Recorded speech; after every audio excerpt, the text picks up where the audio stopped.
Good afternoon, everyone. My name is Neil McDevitt.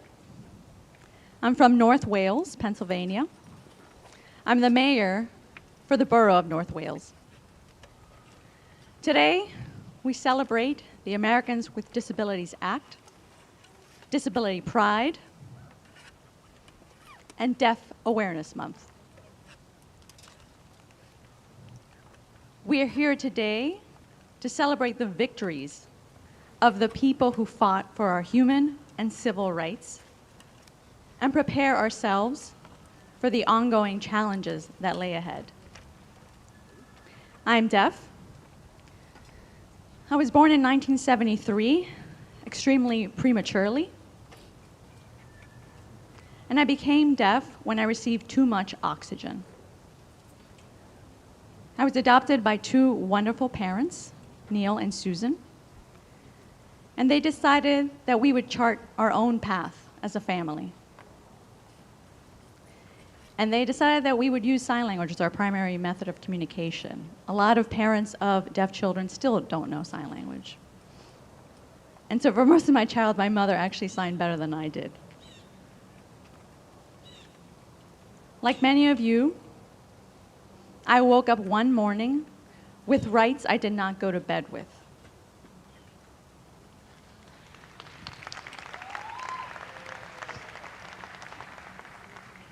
The Americans with Disabilities Act made millions of Americans first-class citizens in our communities overnight. It was that momentous day on July 26, 1990, right here at the White House, that those rights,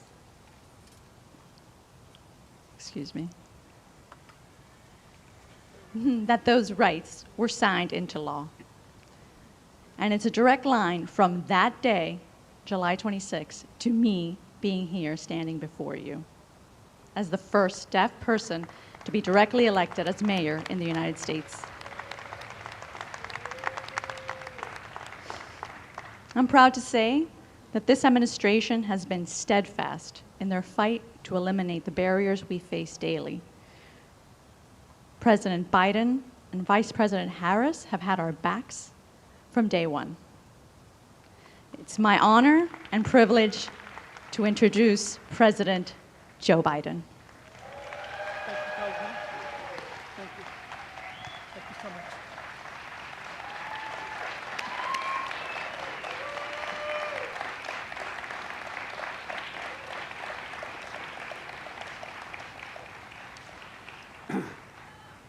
Well, thank you, Mayor Neil McDevitt. Neil is, as he said, from North Wales Borough, outside of Philly, almost in heaven, heading towards Scranton.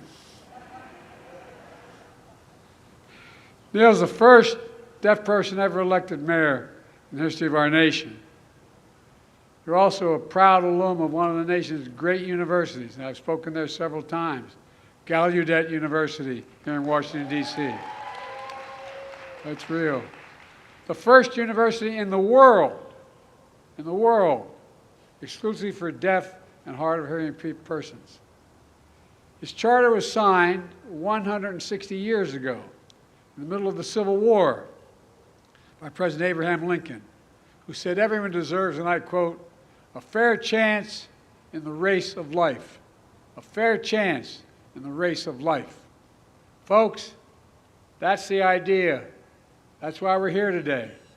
And a special thanks to the current and former members of Congress here today, who are some of the most important champions of disability rights in American history and around the world. First person I'd like to recognize is my buddy, Tammy Duckworth. Tammy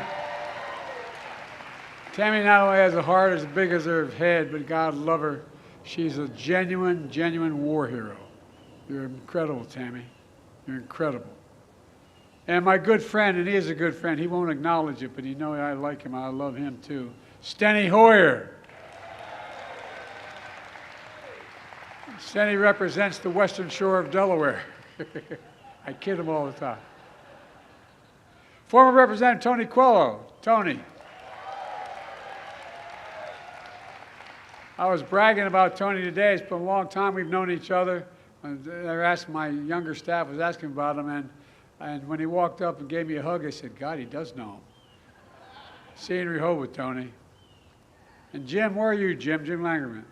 Jimmy, thank you, pal. A man who not only overcame a disability, but has had a profound impact on the House of Representatives.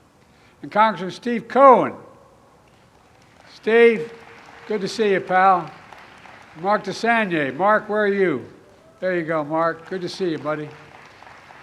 And a big thanks to the hundreds of advocates who work every day to ensure people with disabilities can live and thrive in their community. Not just live, but thrive. One of my first acts as a United States Senator was co-sponsoring the Rehabilitation Act, one of the most consequential civil rights laws in our nation's history, which banned discrimination on the basis of disability.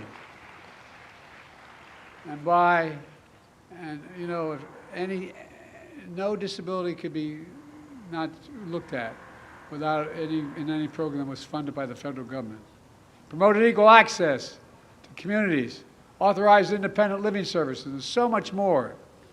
The rehabilitation also laid the groundwork for the landmark law we celebrate here today, the Americans with Disabilities Act.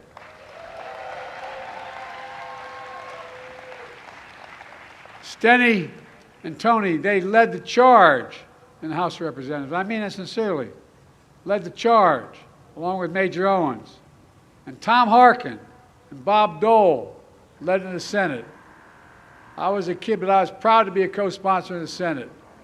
Right here in this lawn, 34 years ago, President George H.W. Bush signed it into law, proving we can work together in a bipartisan fashion to ensure the American dream is available to all of us, not just some of us. We've got to get back to those days. Today, more than 3 decades after ADA's passage, many of us can still recall an America where a person with disabilities could be denied service in a restaurant or grocery store, where an employer could refuse to interview or hire you because of a disability. But for more than 61 million Americans living with disabilities, these laws are a source of opportunity, respect, and pride, and dignity now. Dignity. My dad used to say that's the single most important thing people should be treated with dignity. But of course, these laws did not bring an end to the work we need to do. That's why Kamala and I have been so determined to move our nation forward for Americans living with disabilities. We're transforming the way the economy works for all Americans. For example, people with disabilities are working more than they ever did before. And our short term, our short term, it's going to be a long term for Kamala, I hope.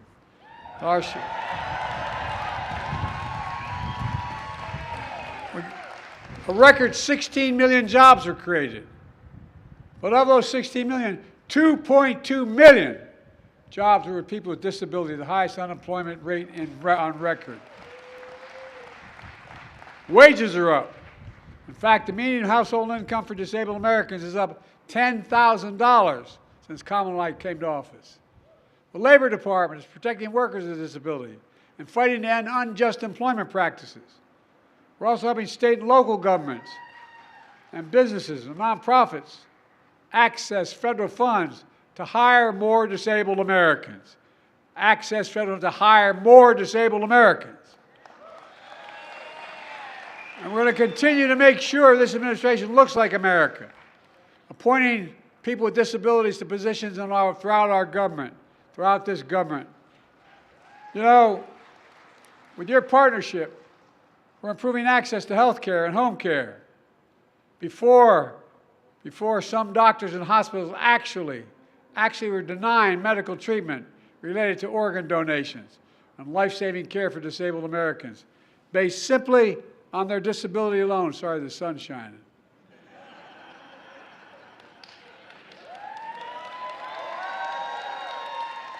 That's why the Department of Health and Human Services issued a rule barring those kinds of denials of medical treatment, because no American, I say no American, should be deprived of health care that they need. We're also continuing long COVID clinical trials. And our new agency, ARPA-H, is driving breakthroughs on biomedicine to prevent, detect, and treat diseases including cancer, diabetes, Alzheimer's, and other neurological diseases like MS and Alzheimer's. Look, folks, our American Rescue Plan provided $37 billion, $37 billion for all the states to expand home care and community-based services. By the way, I need not tell this audience it really matters. It really matters. Under Medicare, so people with disabilities, including intellectual and developmental disabilities, can live independently at home. Not only best for them, but best for the economy. And in the decades since the ADA, we're fighting Big Pharma to give Medicare the power to negotiate prescription drug prices for seniors and people with disabilities. Finally, finally, finally. And thanks to the Inflation Reduction Act, we finally beat Big Pharma. Stenny and I were fighting them back when we were young members of the Congress. Well, guess what? We finally beat them. We've capped the cost of insulin for seniors and people with disabilities on Medicare who have diabetes at $35 a month instead of up to $400 a month. And starting this January, the total out-of-pocket prescription cost anyone will have to pay, it falls in those categories, is $2,000 a year. People with disabilities on Medicare, even expensive drugs like cancers that cost $10, $12, $14 a year, will not have to pay more than $2,000 a year for everything, every single drug. Part of that deal, we also negotiated lower cost for the 10 most expensive prescription drugs that treat everything from heart disease to arthritis, which goes into effect in January. And from that point on, every year, 10 new drugs will be negotiated going forward every single year. And by the time our reforms not only save seniors and people with disabilities money, they save the taxpayers $160 billion. $160 billion just for the first passage. Because Medicare no longer has to pay those exorbitant prices to Big Pharma. And the savings for American taxpayers is only going to go up. Kamala, I want you to know that we want the best economy in the world. We need the best caregiving economy in the world. I mean it. That's why I took historic executive action to expand access to high-quality care, provide support for care workers, and for our nation's 53 million family caregivers. They'll now receive support. By the way, and to make public transit in our country accessible to everyone, our bipartisan infrastructure law invests $6.75 billion, making the biggest investment ever in transportation accessibility, adding more wheelchair ramps, accessible restrooms, more airport, rail stations, and other transit locations. The Justice Department established standards for state and local governments to make websites and mobile apps more accessible so people with disabilities can travel from work to school, making learning more accessible, and being able to vote.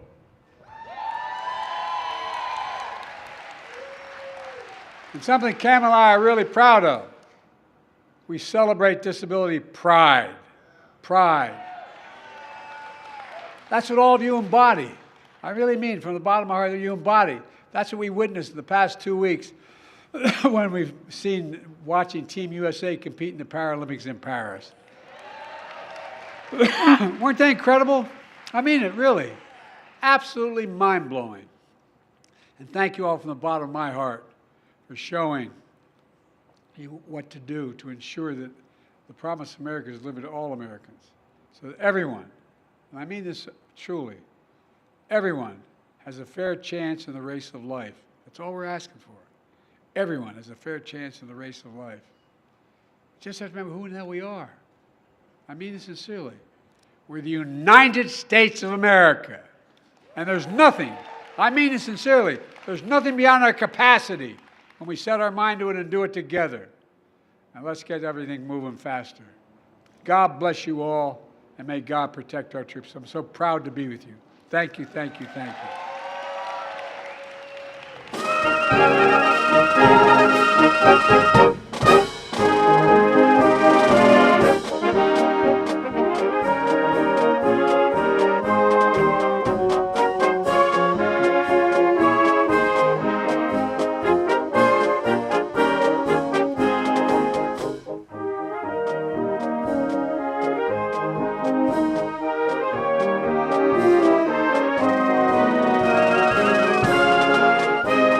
distinguished guests, this concludes the remarks